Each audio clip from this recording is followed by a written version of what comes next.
Oh, boys! Alright, so, for those of you who may not know, right now this is the tiebreaker game for my team's Week 1 match in Clash of Kings. We're currently 3-3. We're putting all our faith in our boy Jake here. Give me a quick second so I can pull up the team that we are bringing. Hold on. Alright, so this is what Jake has. We have Calm Mind, Roost, Tapacoca. We have Bulk Up, Fat, Mega Gallade, Sub Roost, Hydreigon, Culberberry, Slowbro, Scarf, Rotom Heat, and Fat Spiking Quilladin. I just realized we don't have Stealth Rocks. What? Okay, I need to put 2 and 2 together next time. Anyways, I have faith in Jake. Jake is a very solid player from what I've heard. So let's go back to the first turn real quickly. He let off Shaman as Jake let off Hydreigon, and this is where we are sitting at.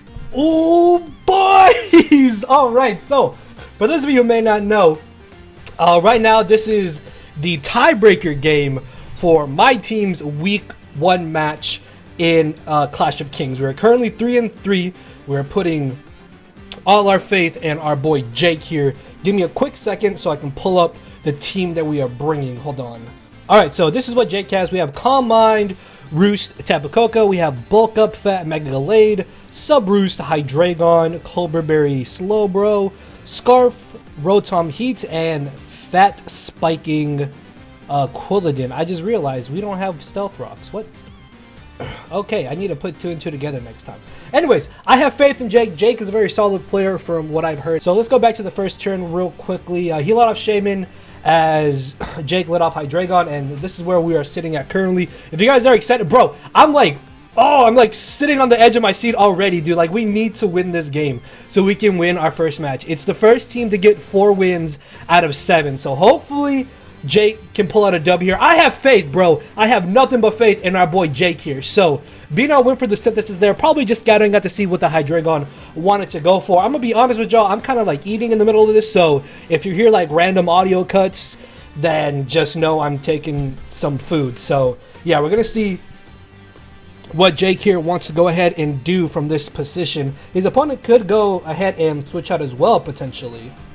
Alright, so Jake ended up going for the Volt Switch on the Shaman there as Rotom came in. In comes the Hydreigon. If this Rotom does not have something like Hidden Power Ice, I think this is just a free substitute for Hydreigon. I guess the only issue is Shaman, potentially. Shaman could definitely be something like max speed. And we know it already has Synthesis though, so it might be able to recover off the damage, but it is forcing it to waste those Synthesis. As in comes the Klefki here, Fire Blast is about to murder this Klefki. Unless this is potentially Occaberry, then I don't think it can safely take any 2 hits, most likely. So we could see a very early KO here for Jake, or we could see Veno try to switch into something else, as that does so much damage. And because this is Ultra Sun and Moon and 7th Gen, even though Klefki does have Prankster, it is going to be negated if he tries to go for something like Thunder Wave. So maybe it has Light Screen? I don't know. I mean, Jake could also, in theory, go for another sub here, potentially, in case he expects Veno to maybe want to switch out. I guess Fire Blasting directly isn't that bad at all, because if you look at Veno's team, nothing really appreciates taking a Fire Blast. Like, I guess Mega Gallade can switch in, but it's still taking a good chunk of damage, and it's also risking the chance of a potential burn as well. So I'm not sure what Veno would want to do in this scenario, honestly. Oh, so down goes the Klefki, and this is huge! Bro, Jake can just now click Dragon Pulse for free. Is it Dragon Pulse or is it Draco? I don't even remember, honestly. Let me see. It is Dragon Pulse, and we're boosted by the Dragon Fang, which is basically like Draco play. It gives us a plus 1.2 boost on Dragon moves.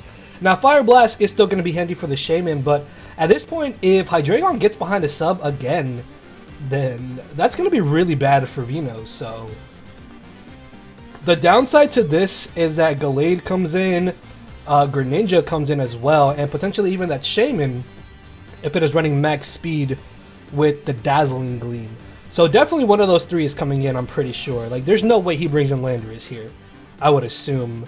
Greninja is also just a giant threat in general to Jake's team, unfortunately. So that may be what comes in, but I think at 75%, it could actually live a hit, and that would be really bad for Veno if Jake is able to knock out the Greninja. So I'm guessing maybe Mega Gallade comes in here, and then Veno could potentially pull a double, which I guess is a little bit annoying because Jake doesn't have a ground type either, so I'm not too sure. I'm not too sure what's going to happen here.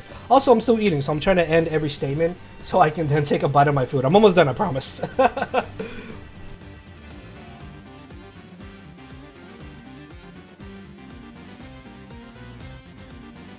Alright, so I just finished eating. So, in came Greninja.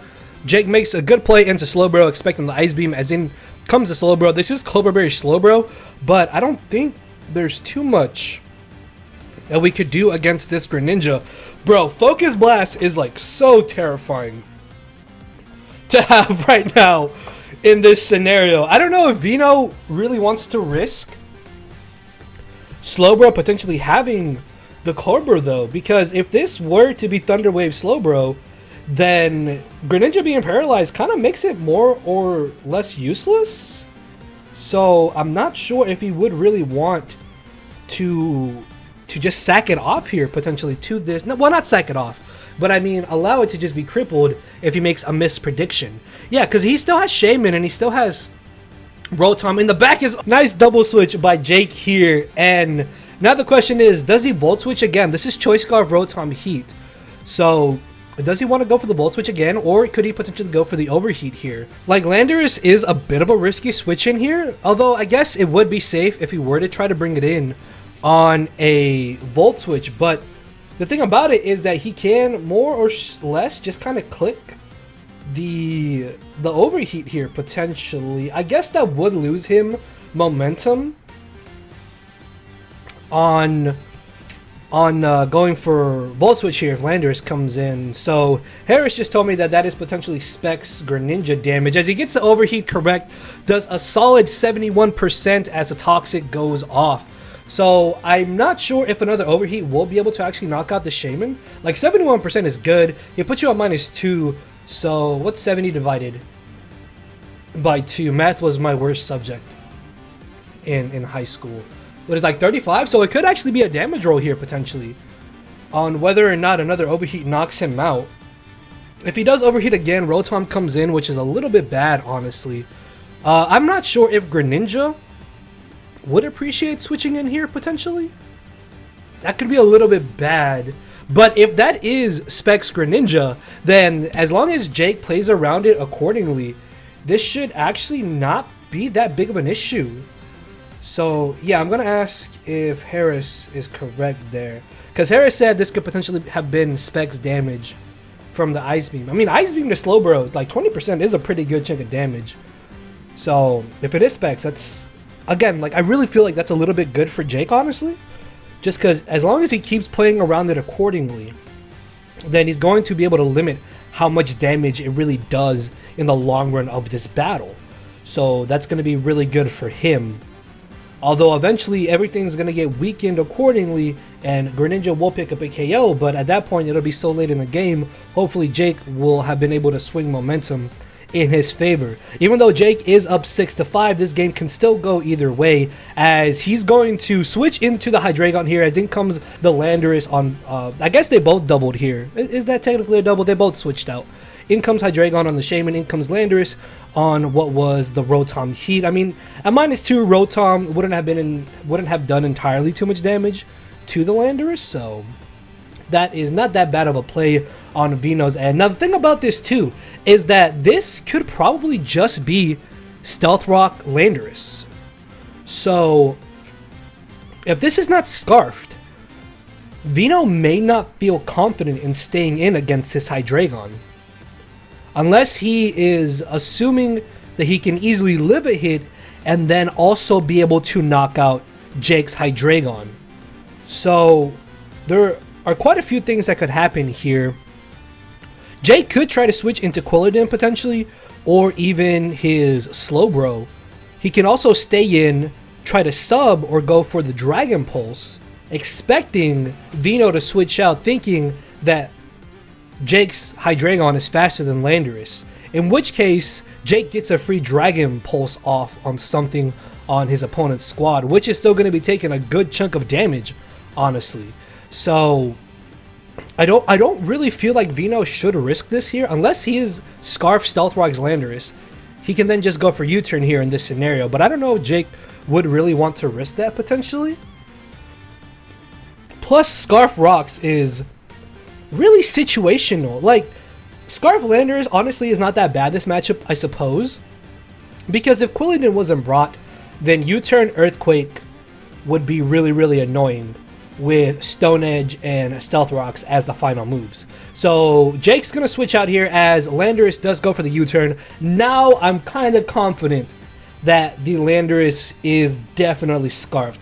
I don't think you would have stayed in against Hydreigon otherwise, unless he did calc to try and see if it was modest Hydreigon potentially. Like, it is modest, but I'm not sure if Timid 252 would have done the same amount of damage as modest 188. So there is a chance that either Veno knows Hydreigon is modest, or that this is Scarf Landorus. So we're gonna have to see here what happens. As he does U-turn now, in comes the Shaman. Shaman most likely is just going to go for a Synthesis. This could actually give Jake a free spike, which honestly would not be that bad. He chips down the Gallade, he chips down the Shaman and the Greninja as well. Greninja, most importantly, bro, that Greninja is a giant problem, but he's going to double out here into the Rotom as Shaman does go for the Synthesis. I don't know if spiking there might have been a little bit better. Maybe? Like, he has Synthesis, he has Toxic. I would assume he has Seed Flare, definitely, and probably Earth Power. If I had to bet here, let me see if I can find the team matchup here. So Earth Power, actually, yeah, I think Earth Power is definitely needed on the Shaman because Jake did have a Metagross on his team. So the Shaman could be Synthesis Toxic, which we've already seen, and then it could be Seed Flare with Earth Power. Now Toxic does cover Hydreigon and Rotom because he can just Toxic them on the switch-in. So we're back to the prediction game here on what exactly does Jake want to do. I guess an option that he does have is to just double switch out. That wouldn't be entirely too bad either, potentially. Although if he does get the Volt Switch Overheat play right, oh, I was thinking Volt Switch too, bro. Because realistically, like, he has two water types. Overheat there was a little bit risky because Veno could have expected that. So unfortunately, Jake does lose a bit of momentum here. But the thing about this is that, okay, well, no, I was going to say that Landorus could have just gone for the U-turn, and then that would have given Jake a chance to Volt Switch later. As it turns out that he's not Scarf Landorus. Okay, so I'm guessing Veno assumes that Hydreigon is modest in some type of way. So now we know that this Landorus is not Scarfed. It looks like he potentially does not have a Scarfer in general on his team. One of his offensive moves has to be Earthquake. So he's got U-turn, Rocks, Earthquake. It could potentially be Z-move, which is a little bit annoying. Unfortunately, Quilladin being this low does kind of suck for Jake, because now he might not be able to get up a spike at all. So this is where earlier him maybe spiking could have come in handy, just because getting off that 12% every single time on Shaman, Greninja, and Mega Gallade in the long run could have helped here. So, oh, so I just noticed actually. Alright, so Landorus went for the U-turn here, and I just played back the turn. But it turns out that this turn, Jake actually went for an offensive move. So I'm not sure what Veno may want to do here. He could be fearing something from this Quilladin. Jake could have potentially gone for a spike here. He also could have gone for the Synthesis, because this does have Synthesis, yeah. So if he goes for the Synthesis here, I mean, that's kind of good for him, I suppose. But Greninja still comes in, unfortunately, which kind of sucks. Gallade also comes in as well. I guess Veno would have to play around Leech Seed, potentially, if that's what he's fearing. So Shaman, more or less, is kind of Veno's safest play to bring in here. So I'm wondering what Jake went for. I would assume he either went for Spikes or Synthesis. I guess Synthesis in the long run might actually be the better play, because he gets to keep the Quilladin around for later in the match here.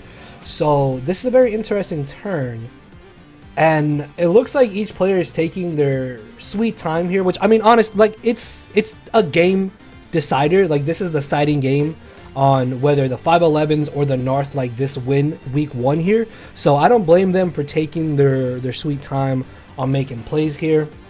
So if I just have to cut this out and stuff, then I'll just go ahead and do that for you guys. So yeah, I'm interested in this game, dude. I really want Jake to win. We need Jake to win.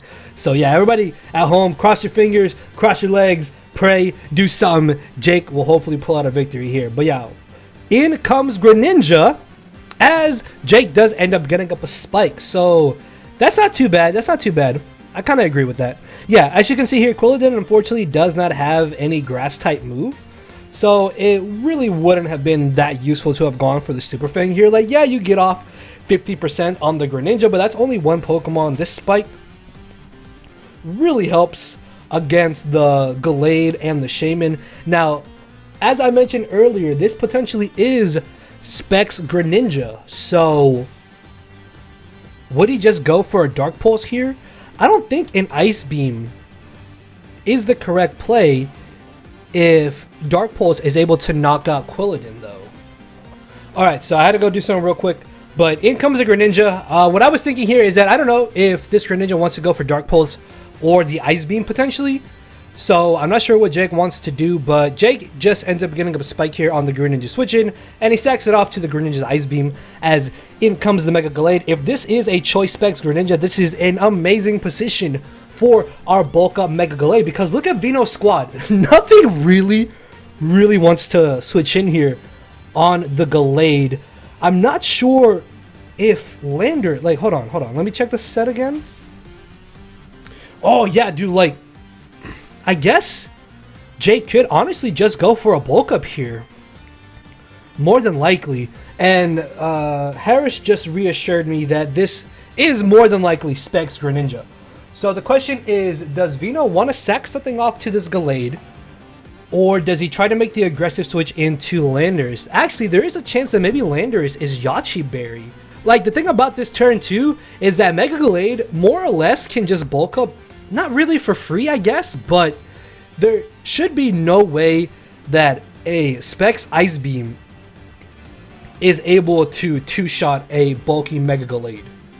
So if Mega Gallade does live 2 Ice Beams here, I think bulk up is a pretty nice play. Then again, I really don't think Veno would want to risk that, because if this Greninja goes down to a close combat or a potential Drain Punch, then that's one of his biggest offensive pressures gone. And that puts Jake in an even better position in this game. So it really comes down to whether or not Jake decides to be aggressive here or potentially just tries to set up. But then again, Veno could be thinking, because his team doesn't really have a good switch into Gallade if he does set up, that trying to Ice Beam here, maybe fishing for the freeze, is his best play. Although I guess Landorus more or less does safely switch in, because there's no way that Jake should go for an Ice Punch here, I would assume. So yeah, he's going to Mega, as he does go for the bulk up. Yeah, so I called that correctly. So now he can go for the Ice Punch potentially. We know that this Landorus is not Scarfed. If it's Yachi Berry, then it's really not going to be doing any type of damage to Landorus. So does Veno want to try to make the aggressive switch into Rotom or Greninja, assuming that Jake will go straight for the Ice Punch, which realistically, I think Rotom Wash is in range of +1 close combat. But if he does Ice Punch the Greninja, then that gives Greninja the chance to possibly go for a Choice Specs Hydro Pump, which I would assume does a good amount of damage. But at this amount of HP, because Mega Gallade is so spadef bulky, and because Jake does have a good amount of HP investment, that it could just tank the hit. So he does go for the Ice Punch, does a really good amount of damage, eats the Earthquake, and now we're kind of in the same scenario, but now Greninja switching in on the Ice Punch is going to swing momentum back into Veno's favor, because Greninja can easily live an Ice Punch here, and at 53%, a Hydro Pump should knock out Gallade. So 2 aggressive plays from both Jake and Veno, trying to put themselves in a good position here. I would assume a +1 Ice Punch to Greninja still does maybe like 20-ish%, and then you factor in the spikes damage, that's another 12%. So if Greninja does come in here on Gallade, it should lose like 30, almost 40-ish% HP, which would not be entirely too bad, although maybe I'm being generous with the damage. Like, this Gallade is very bulky, like it still has a good amount of attack investment, and Greninja is kind of frail, so that's why I'm thinking that Ice Punch should still do roughly like 20%, maybe 15 at least. But that's still almost 30% HP, as down goes the Landorus. Oh, yo, Harris told me I'm going to be pissed if he goes hard Greninja. So, yeah, like the Greninja play there was really risky, honestly, but now Greninja comes back in, which is the big issue. Then again, we know that that Greninja is most likely spexed. So that means that now it's comfortably outsped by Tapu Koko, and the fact that Landorus is gone makes Tapu Koko that much of a bigger threat, honestly. So I really feel like Jake is in a pretty good position here. Even if Greninja comes in, I guess he would have to potentially sack something off. Honestly, one of his best switch-ins might be Hydreigon. Well, no. Hydreigon could actually probably get to a KO'd. After rocks, it's at, what, 74? No, it's at 64%. Yeah, I would assume, like, Specs Hydro Pump does that much damage. So, in comes Greninja again. We're pretty positive at this point that this is Specs, I think. So, he goes for the Hydro. Why would he stay in? Well, actually, Calm Mind Tapu Koko probably just wins here. Thunderbolt, HP Ice. Okay, so here comes the Rotom. I mean, this does give him a free Volt Switch. So, I wonder what he wants to do. Because, I mean, I don't know. I think Slowbro there would have been a safe of enough switch-in, potentially, if it wasn't 2-hit KO'd by Specs Hydro Pump. Oh, okay. So I guess we don't have that much speed depth. So I don't know. Maybe it was 2-hit KO'd? I don't know. I feel like keeping Gallade around still might have been good, because he could have bulked up on the Shaman, which wouldn't have been too bad either. If Veno's Mega Gallade has Poison Jab, that would be a little bit of a problem, most likely. So I would assume Jake just goes straight for the Volt Switch here. He knows that this Greninja is definitely offensive in some type of way. He probably has figured out at this point that it is spexed. So he's probably going to just try to gain momentum off of this play. And that puts Veno in a very tough scenario, because if Shaman comes in, then Hydreigon comes in. And at this point, I think it's pretty safe to say that Shaman does not have Dazzling Gleam, because it should have Earth Power and Seed Flare, as I mentioned earlier. If he brings in Rotom, that gives him a free switch into Tapu Koko, which just applies so much pressure to Veno. The only thing, I guess, stopping Calm Mind Koko at this point is the fact that Shaman is still at such a high amount of HP. I'm not sure if Volt Switch does knock out Greninja though, and that could be a little bit scary, just because if it's put in range... Oh no, it just died. It just died. Oh my god. Oh, it just died. So, okay. The biggest offensive threat is gone. I did not think that would kill. I thought it would live. I'm not even gonna lie. I really thought that that Volt Switch would not just knock out Greninja like that. Maybe I'm underestimating the power of Rotom, or overestimating the little bulk that Greninja does have.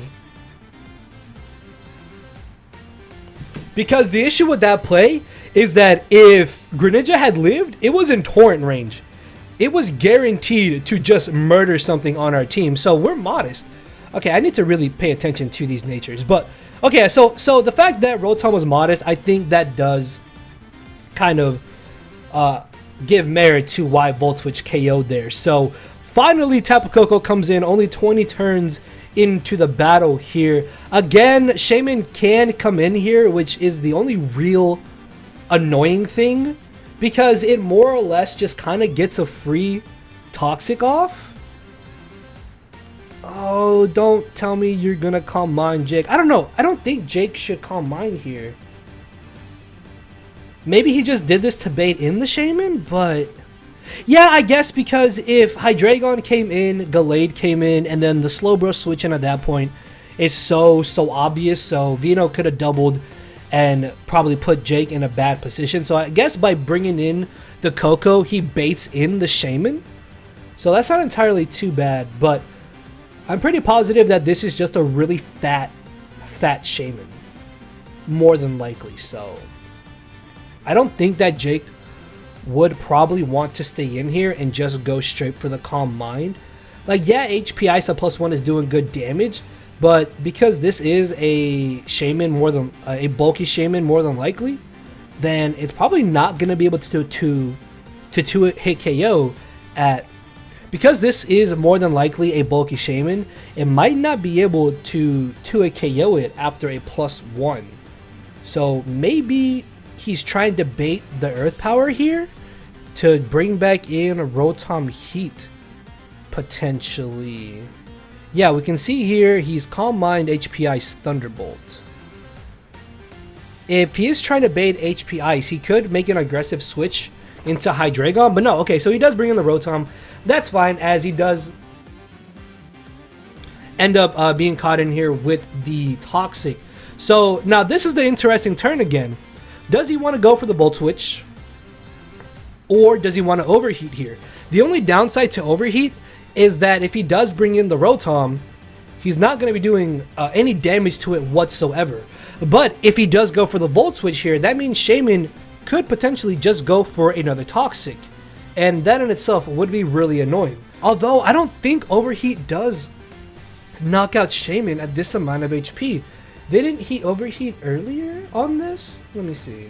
Alright, so yeah, he went for Overheat on the Shaman. It did 71%. So regardless of whether he goes for the Volt Switch or the Overheat here, I think he probably loses this Rotom. I guess another play would be to potentially go for Defog, but would that really matter that much? I don't think so. I feel like Veno could honestly just go for the Synthesis here. He really loses nothing in doing so. Because we already know Shaman lives in Overheat. Once Rotom gets to -2, it's going to live another Overheat regardless. If Jake goes for the Volt Switch, assuming that Veno goes for Synthesis, then I guess he gets a free switch into potentially the Hydreigon. And if Shaman doesn't have HP Ice or Dazzling Gleam, Hydreigon behind a sub could honestly just get another kill. Like, I don't know if I would defog here is the thing too. Like, yeah, I guess getting rid of rocks on your field is nice, but getting that chip damage off on Gallade is also really, really crucial, I want to say. I really don't know. I mean, I'm not the one playing, so it's easy for me to commentate on stuff and just assume what could happen. But when you're in the moment, when you're actually playing the game, you see things differently. So again, for viewers who are watching this, for viewers who watch any battle, it's easy for you to say, oh yeah, you could have just done this to then do that. So yeah, Jake goes for the Volt Switch here. I'm assuming he's going to predict Synthesis, as he does go for the Synthesis. Okay, this is good. This is really good. If Hydreigon gets behind a sub, it's probably just over. Honestly, it's probably just over. Oh, dude, if that Shaman has Dazzling Gleam, that would be wild. But no, like, he needs Grass Stab in this match, and he needs to have Earth Power for Metagross. Unless Veno hard read that Jake would not bring Metagross. That is the only reason he would not have Earth Power on this Shaman, and a Shaman set that does nothing to Metagross. That would be the only reason. There's also a chance that this Shaman is just extremely, extremely bulky in general, and then Hydreigon is still faster than it regardless. So I think either way, Jake should be in a good spot here. Yeah, if he subs here, that's huge. It doesn't matter if Gallade comes in, it's still going to take damage from the Spike, from the Dragon Pulse. He still has Slowbro in the back, and he still has Coco in the back. This match could still go either way. Unfortunately, at this point, Rotom is basically death fodder. Jake's Rotom is anyways. So it is going to be 3-3 once Rotom goes down, or more or less it is 3-3, honestly, because Rotom does die off to the Stealth Rocks because it is at 20%, and it takes 25% upon switching. So yeah, I really felt like Veno going for the Synthesis there gave him no drawback whatsoever. He had to expect Jake to Volt Switch in order to go for Toxic there, and that honestly would have been really risky, because at that point, if Shaman had got that low, then Tapu Koko comes in, Calm Minds once, and basically just wins. So yeah, Veno going for the Synthesis there was definitely the correct play, in my opinion. So we're back in a scenario of, is this Shaman faster than this Hydreigon? I honestly don't know. It is not faster than Hydreigon. He goes for the Energy Ball. Bro, it's over. No, actually, could it be over? I don't know. But no, this is huge. So he has Energy Ball, not Seed Flare. That's fine. He goes for the Roost. As he goes for another Energy Ball. As it does break the sub. So he's going to sub up again on the Energy Ball. I think you have to Fire Blast here. Yeah, Fire Blast should clean, not to a KO this. As he goes for the Energy Ball, crits, unfortunately. As Veno said, he almost went for Toxic there. I'm assuming on the turn that he went for Synthesis. But again, that was just such a difficult turn, honestly. Because if Shaman had got weak, then again, Koko just wins. So it was, do you want to preserve the Shaman in order to have it for later against the Koko? Which, if you look at his team, if Koko has Dazzling Gleam, then it beats Gallade regardless. But Veno doesn't know that Jake doesn't have Dazzling Gleam on Tapu Koko. So I still think Veno going for Synthesis was honestly his better play. Like, that was definitely the safest play he could have gone for, in my opinion, honestly. So he's going to go for a Synthesis here as Dragon Pulse does crit. Shaman is down to 4 Synthesis left. Did this take damage already? Yes. Veno can just sub up here. And I'm not Veno, sorry. Jake can just sub. And does he bring in Gallade here? See, this is the tricky thing too. Does Jake want to continue subbing, or does he want to predict Gallade to come in? I'm not sure why Veno is not being aggressive here and just switching in Gallade, because at this point he knows the full moveset of Hydreigon. So he goes for another Synthesis. Now he has 3 left. If Jake is able to stall out the Synthesis from Shaman, then that basically means Shaman is no longer that big of an issue. Even if, well, no, I guess if he does Toxic Koko, it could still be a little bit annoying, but I don't know, I guess it's really not that big of an issue. So 2 Energy Balls have always broken the sub of Hydreigon. I'm guessing it's not a damage roll at all. And now, much like earlier, does Veno want to be aggressive and bring in Gallade? Or does Jake finally go for a Dragon Pulse here, expecting Gallade to come in? But at the same time, Jake really doesn't lose anything in just going for the sub, honestly. Because he can still Dragon Pulse Mega Gallade behind a sub, and he still has Slowbro in the back. So yeah, like, subbing here is really no drawback whatsoever. How much does Fire Blast do earlier? It did like 40%, didn't it? Let me see. Yeah, it did like 46%. So yeah, 2 Energy Balls break the sub. So we're gonna kind of just repeat this process here, as I'm guessing even a crit Energy Ball probably won't break Hydreigon's sub. So at this point, Jake is just kind of effectively PP stalling this Shaman. And I don't know if Veno just threw in the towel or not, but unfortunately a Fire Blast does end up missing there. Honestly, that Fire Blast miss doesn't matter, because eventually Shaman is going to run out of Synthesis. Like, yeah, it would have done 46%. It forces another Synthesis, but he still has 13 Dragon Pulses. 13 Dragon Pulses with only 3 Synthesis left is more than enough for Hydreigon to still beat the Shaman 1v1. And at this point, it's pretty adamant that Veno doesn't want to bring in Mega Gallade, as he finally brings in Mega Gallade on the substitute here. And regardless of what this Gallade wants to do, Hydreigon can still safely go for a Dragon Pulse and do a good amount of damage. Bro, this is, I honestly think, the first game I've seen from Jake, and I'm pretty impressed. I'm not gonna lie. But I don't know if Veno could maybe still pull this out.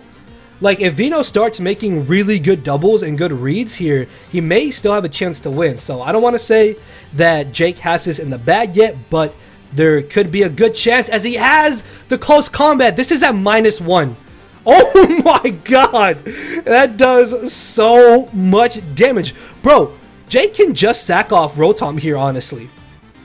Yeah, because there's no way Veno is switching out. At this point, Mega Gallade is in range of where Spike knocks him out. Veno is forced to leave in Mega Gallade. Yeah, I think Jake might have this in the bag.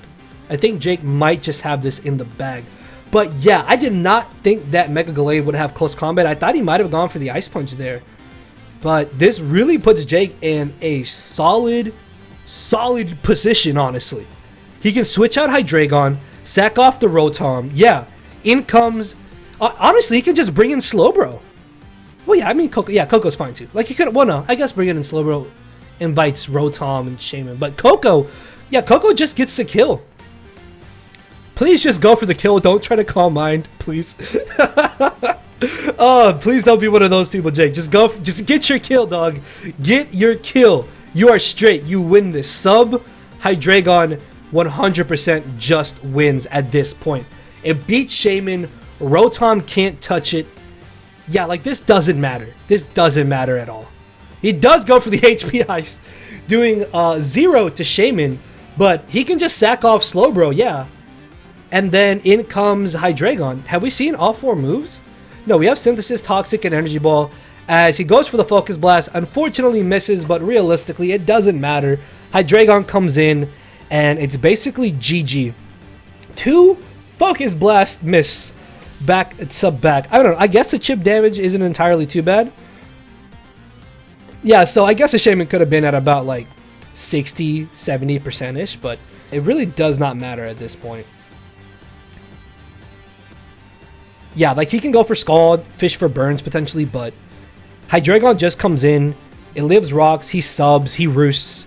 It's basically just over, honestly. Could he get a Spadef drop? No.